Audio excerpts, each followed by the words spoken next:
வானவ பசங்களா ஒரு வழியா 3 வருஷம் கழிச்சு ஒன் பீஸ்ல ஒரு மாங்கா சாப்டர் வந்து ரிலீஸ் பண்ணிக்கிறாங்க. என்னடா 3 வருஷமா 3 வாரம் தாடான்னு சொல்லிட்டு கேட்டிங்கன்னா 3 வாரம் தான். பட் அந்த 3 வாரமே 3 வருஷம் மாதிரி இருந்துச்சு. ஸோ அதை வந்து நான் மீன் பண்ணி சொன்னேன். பட் என்னதான் பிரேக் எடுத்துட்டு வர்ற சாப்டர் தரமாக இருக்கணும், மாசாக இருக்கணும்ல. ஆனால் இந்த சாப்டர் வந்து அந்த மாதிரி இருந்த மாதிரி எனக்கு வந்து ஃபீல் ஆகல. கண்டிப்பாக இப்போ நான் சொன்னது வந்து நிறைய பேருக்கு தப்பாக தான் புரிஞ்சிருக்கும். ஸோ என்னை வந்து கிளாரிஃபை பண்ண விடுங்க. சாப்டர் 1112 வந்து கண்டிப்பாக மாசாக இருந்துச்சு, நான் இல்லைன்னு சொல்லிட்டு சொல்லலை. ஆனால் இப்போ கடந்த சாப்டர்லாம் வந்து பார்த்தீங்கன்னா தரமாக வந்து பண்ணினுக்கிற சம்பவம். ஸோ அந்த ஹைப்புக்கு கம்பேர் பண்ணுறப்ப இந்த சாப்டர் அதுக்கான ஹைப் வந்து கொடுக்கலன்னு சொல்லிட்டு சொல்லலாம். அதுக்கு ஒரு முக்கியமான காரணம் என்னன்னா ஜெயின்ட் ரோபோட்.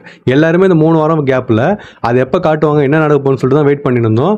அதை வந்து பார்த்தீங்கன்னா இதில் காட்டவே இல்லை. அதுன்னு மட்டும் முக்கியமான காரணம் கிடையாது. இந்த சாப்டர் வந்து பார்த்தீங்கன்னா அடுத்து வர போகிற சாப்டருக்கு ஒரு ஸ்டேஜ் மாதிரி செட் பண்ணிச்சு. இப்போ வந்து எல்லாத்தையும் ரெடி பண்ணிட்டு அடுத்து வர போகிற சாப்டர்லேருந்து தரமாக இருக்க போகுது. அது வந்து எனக்கும் தெரியுது. பட் இருந்தாலுமே இந்த சாப்டர் வந்து சாதாரணமாக நம்ம இப்போ பார்க்குறோம்னு சொல்லிட்டு வச்சிங்களேன். முன்னாடி வந்து மாசான சாப்டர் எல்லாத்தையும் விட்டுருங்க. சாதாரணமாக பார்க்குறோன்னா இது ஒரு தரமான சாப்டர். ஆனால் முன்னாடி வந்த சாப்டர்கள்லாம் கம்பேர் பண்ணி இதை பார்த்தோன்னா இதோட ஹைப்பு கொஞ்சம் குறைஞ்சதுன்னு தான் சொல்லிட்டு நம்ம சொல்லணும். அப்போ என்னடா சொல்ல வரேன், இந்த சாப்டர் நல்லா இல்லைன்னு சொல்லிட்டு சொல்கிறேன்னு கேட்டிங்கன்னா கண்டிப்பாக கிடையாது. இந்த சாப்டர் நல்லா இருந்துச்சு. அதுலேயும் குறிப்பாக வந்து பார்த்தீங்கன்னா காந்தி தாத்தா ஒரு என்ட்ரி கொடுப்பாரு. அது வந்து சீனாக இருந்துச்சு பார்க்கறதுக்கு. அதை விட முக்கியமாக நம்ம வெகாபங்க் ஒரு மெசேஜை சொல்ல வருவார்ல வேர்ல்டுக்கு, அது வந்து 10 நிமிஷம் டைம் தரன்ற மாதிரி சொல்லியிருப்பாரு. அது ஒரு வழியாக கொஞ்சம் கொஞ்சமாக கம்மியாயின்னு வந்துட்டு இந்த சாப்டரில் இன்னும் 1 நிமிஷம் தான் இருக்குதுன்னு சொல்லிட்டு சொல்லிக்கிறாங்க. அதுன்னு மட்டும் இல்லாமல் இன்னும் நிறைய விஷயம் நடந்தது. பட் இது எல்லாத்தையுமே நம்ம வீடியோவில் போயிட்டு தெளிவாக பார்ப்போம். ஸோ வீடியோவில் போகிற மாதிரி வீடியோ வந்து ஒரு லைக் போட்டுருங்க. நம்ம சேனலுக்கு யாரும் சப்ஸ்கிரைப் பண்ணாமல் போய் சப்ஸ்கிரைப் பண்ணிட்டு பக்கத்தில் ஒரு மணி வச்சிருங்க. அப்போ தான் இனிமேல் நான் போகிற வீடியோஸ்லாம் வந்து உங்களுக்கு டான்னு நோட்டிஃபிகேஷன் வரும். ஸோ வாங்க ரிவ்யூ பண்ணலாம்.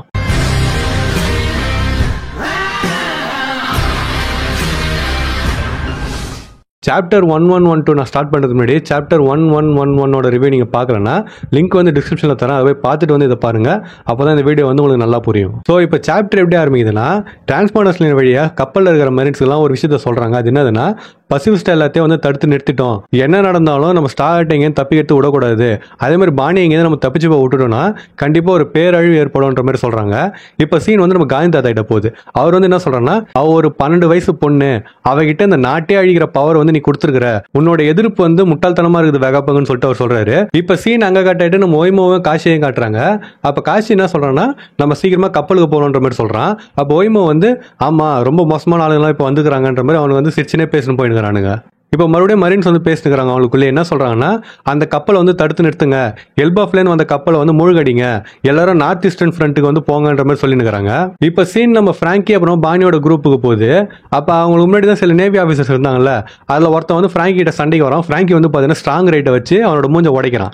அந்த டைமில் பானி என்ன பண்ணுறான்னா ஒரு ஜாயிண்ட் கிட்ட வந்து எங்கள் அப்பா பார்த்துங்கன்னு சொல்லிட்டு சொல்கிறா.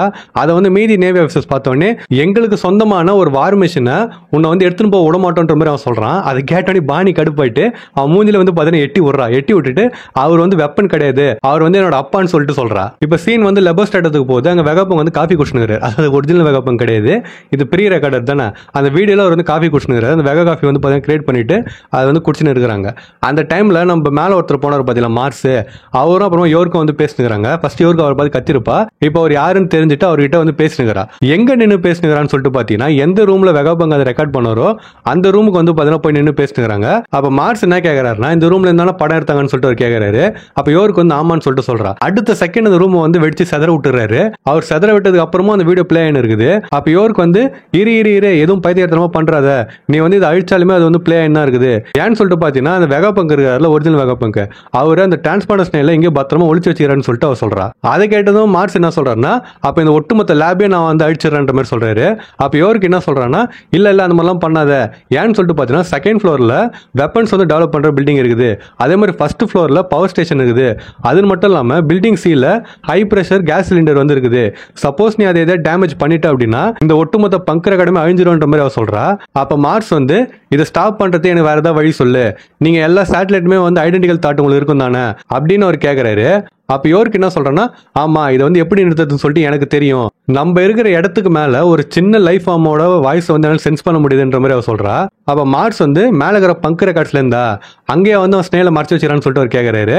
அப்ப நம்ம யோருக்கு என்ன சொல்றான்னா ஆமா அந்த ஸ்னெயிலோட ஷெல்லு ட்ரையாங்கிள் ஷேப்ல இருக்கும், அது இப்போ நாங்கள் ரீசெண்டா டெவலப் பண்ண ஸ்னெயில்ன்ற மாதிரி அவர் சொல்றா. இப்போ நம்ம மார்ஸ் வந்து அங்கே பறந்து போறதுக்கு முயற்சி பண்றாரு. அதுக்கு முன்னாடி அதோட என்ட்ரன்ஸ் எங்குதுன்னு சொல்லிட்டு அவர் கேட்கறாரு. இப்போ சீன் வந்து பாத்தீங்கன்னா அங்க கட் ஆயிட்டு நம்ம ஸ்டூசி கிட்டையும் கக்கு கிட்டையும் வருது. ஸ்டூசியோட மூஞ்சில வந்து பார்த்தீங்கன்னா ஒரு அள்ளு தெரியுது. ஏன்னு சொல்லிட்டு பார்த்தீங்கன்னா நம்ம மார்ஸ் வந்து அவரோட மூஞ்ச விட்டு காட்டிட்டு போயிருப்பாரு. ஆனால் இவங்க வந்து எதுவுமே பண்ணல. அதை பற்றி நம்ம ஸ்டூசியும் கக்கு வந்து பேசினுறாங்க.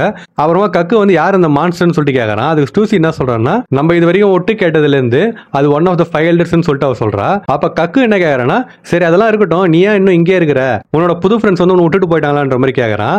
அதுக்கு ஸ்டூசி என்ன சொல்றான்னா, இல்ல நான் வந்து இங்க இருக்கணும்னு சொல்லிட்டு நானா தான் முடிவெடுத்தேன். ஏன்னா எனக்கு ஒரு ஃபைனல் மிஷன் இருக்குது, அதை வந்து நான் முடிக்கணுன்ற மாதிரி அவ சொல்றா. இவனடா திடீர்னு ஃபைனல் மிஷன்றால என்ன பண்ண போறான்னு சொல்லிட்டு நமக்கு ஒரு ஷாக் இருந்துச்சு. பட் அது என்ன மிஷன் சொல்லிட்டு பார்த்தீங்கன்னா அடுத்த பேனல்லே வந்து சொல்லிட்டாங்க. ஸ்டார்ட்ஸ்ல யாரும் வந்து பார்த்தீங்கன்னா ஸ்டூசி நம்ம விட்டுட்டு போறோமான்ற மாதிரி கேட்கறாங்க. அதுக்கு எடிசன் என்ன சொல்றான்னா, ஆமா வேற வழி கிடையாது, நம்ம கப்பல் ஒன்ஸ் கிளம்ப ஆரம்பிச்சிச்சு அப்படின்னா அந்த பேரியரை ஆஃப் பண்ணி ஆகணும். அதாவது இந்த ஃப்ரண்டியர் டோம் இருக்குது பாத்தீங்களா, அதை வந்து டிஸ்ஆர்ம் பண்ணணும், அதை வந்து ஸ்டாப் பண்ணணும்னா கமாண்ட் டவர்ல இருந்து மட்டும் தான் பண்ண முடியும். அதனால தான் அதை வந்து நாம் பண்றன்ற மாதிரி ஸ்டூசி போயிருக்கிறா. அவளோட தியாகத்தை நம்ம மதிக்கணும்னா நம்ம இங்கே உயிரோட தப்பிச்சு போகணுன்ற மாதிரி எடிசன் சொல்றான். அப்ப நாம என்ன சொல்றோம்னா, கண்டிப்பா நம்ம அவளோட தியாகத்தை வந்து வேஸ்ட் பண்ண மாட்டோம்ன்ற மாதிரி சொல்றா. அப்ப ராபின் என்ன சொல்றான், சரி அதெல்லாம் இருக்கட்டும், ஆனா வெகா ஃபோர்ஸ் 1 நம்மள வந்து பறந்து இங்க கூட்டிட்டு போறதா இருந்துச்சு. சின்ஸ் இப்ப அது வந்து அழிஞ்சிட்டதுனால எப்படி நம்ம இங்க இருந்து கடலுக்கு போறோம்ன்ற மாதிரி ராபின் கேட்கறா.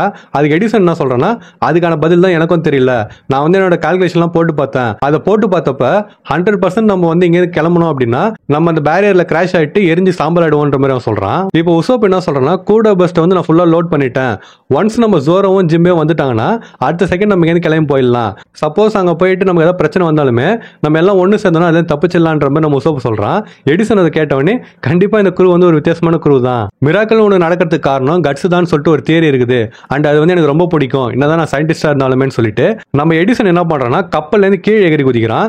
எதை நோக்கி எகிரி குதிக்கிறான்னா அந்த ஃப்ரண்டியர் டோம் அந்த பேரியர் வந்து பார்த்தீங்கன்னா நோக்கி எகிரி குதிக்கிறான்.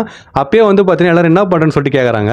அவன் வந்து என்ன சொல்றான்னா, உங்களோட கப்பல் கண்டிப்பா ஓஷனை ரீச் பண்ணும், அதை வந்து நான் பாத்துக்கிறேன்ற மாதிரி சொல்லிட்டு அவன் போய் குதிக்கிறான். அந்த டைம்ல சைடுல வந்து இந்த மாதிரி அவன் போய் குதிக்கிறான்ல அது மேல, அப்போ வந்து அவனோட டேமேஜ் 78% மாதிரி ஆகும்னு சொல்லிட்டு சொல்றாங்க. இப்ப சீன் அங்க கட் ஆயிட்டு நம்ம மண்புழு கிட்ட போறாங்க. அது வந்து என்ன பண்ணுதுன்னா வாயை திறந்து அங்க சுத்தி இருக்கிற எல்லாத்தையும் வந்து உள்ள ஈத்துன்னு இருக்குது. அதுகிட்ட இருந்து ஓடுறதுக்கு நம்ம லூஃபி டோரி ப்ரோகி எல்லாம் முயற்சி பண்றாங்க. ஆனா அவனால ஒரு அடி கூட எடுத்து வைக்க முடியல. லூஃபி வந்து பார்த்தீங்கன்னா கடுப்பாயிட்டு, உனக்கு ரொம்ப பசிக்குதா, அதுதானே வாயை போந்துங்கிற, இந்த பில்டிங் சாப்பிடுன்னு சொல்லிட்டு பக்கத்துல இந்த பில்டிங் எடுத்து பார்த்தீங்கன்னா வாயிலே அடிக்கிறான். அடுத்து நம்ம லூஃபி வந்து தாத்தா வாயிடுறான். அதை பார்த்தோன்னே நம்ம டோரி வந்து நீ என்னடா பார்த்து தாத்தா மாதிரி இருன்னு சொல்லிட்டு கேட்கறான். அது லூஃபி என்ன சொல்றான்னா, ஆமா எனக்கு வந்து இப்போ பவரும் இல்லை ஃபுட்டும் இல்லைன்ற மாதிரி சொல்றான். அதுக்கு ப்ரோகி என்ன சொல்றான்னா, சாப்பாடா உனக்கு வந்து எங்களோட ஹக்காரல் வேணுமான்னு சொல்லிட்டு கேட்கறான். இந்த ஹக்காரல்னு சொல்லிட்டு லூஃபி கேட்டவொடனே, ஆமா அது வந்து ஷார்க்கோட மீட்டு எல்பா ஃபிளவர்லாம் எமர்ஜென்சி ரேஷனா அதை வந்து வச்சிருப்போம், இது வந்து கண்டிப்பா நாரும் பட் டேஸ்ட் நல்லா இருக்கும்ன்ற மாதிரி நம்ம ப்ரோகி சொல்றான்.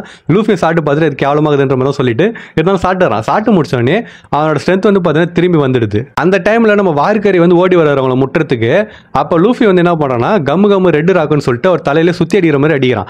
அடிச்சதுக்கு அவர் தானே உள்ள போயிருக்கணும், ஆனா அவர் வந்து உள்ள போல நம்ம லூஃபியோட கை வந்து பார்த்தீங்கன்னா வீங்குது. அப்ப லூஃபி வந்து இவனோட ஸ்கின் என்ன இவ்வளவு ஹார்டா இருக்குதுன்ற மாதிரி கேட்கறான். இப்ப சீன் அங்க கட் ஆயிட்டு லெபஸ்டேட்டத்தோட பேக் என்ட்ரன்ஸ்க்கு போறாங்க. அங்க நம்ம உசோப்பு நாமி அப்புறமா சாப்பர் எல்லாருமே இருக்கிறாங்க. அந்த டைம்ல அவங்களுக்கு முன்னாடி 2 கால் வந்து பார்த்தீங்கன்னா வருது. அது வேற எந்த காலும் கிடையாது, நம்ம 8 கால் பூச்சியோட கால் தான். அது வந்து பார்த்தீங்கன்னா அந்த மேல வந்து ஏறி வந்து இருக்குது. இவங்க வந்து அதுக்கு முன்னாடி நிக்கிறாங்க. ஆனா நானாவது சாட்டனை பார்த்துட்டு 8 கால் பூச்சின்னு சொன்னாங்க. நம்ம சாப்பர் வந்து பார்த்தீங்கன்னா அவனை பார்த்துட்டு அதாவது அந்த காலை பார்த்துட்டு அது நன்னோட கால் மாதிரி இருக்குதுன்னு சொல்லிட்டு சொல்றான். இப்போ அடுத்து எங்க போகுதுன்னா நார்த் ஈஸ்ட் கோஸ்ட்டுக்கு போகுது. அங்கதான் நம்ம பாணி பிராங்கி எல்லாம் இருக்கிறாங்க. அவங்களுக்கு முன்னாடி நம்ம காந்தி தாத்தா வந்து பார்த்தீங்கன்னா நிக்கிறாரு. அதுவும் அவர் வந்து பார்த்தீங்கன்னா சாதாரணமா நிக்கல, அந்த பேனலே வந்து தரமா இருந்துச்சு. அவர் வந்து பார்த்தீங்கன்னா ஒரு மாசா காட்டியிருந்தாங்க. அவருக்கு முன்னாடி இவங்க எல்லாம் நின்னுங்கன்னு அப்படியே ஷாக்ல பாத்துனுங்கிறாங்க. கடைசியா சீன் எங்க போகுதுன்னா அந்த லெபஸ்டேட்டுக்கு மேல இருக்கிற பங்கர காடுக்கு போகுது.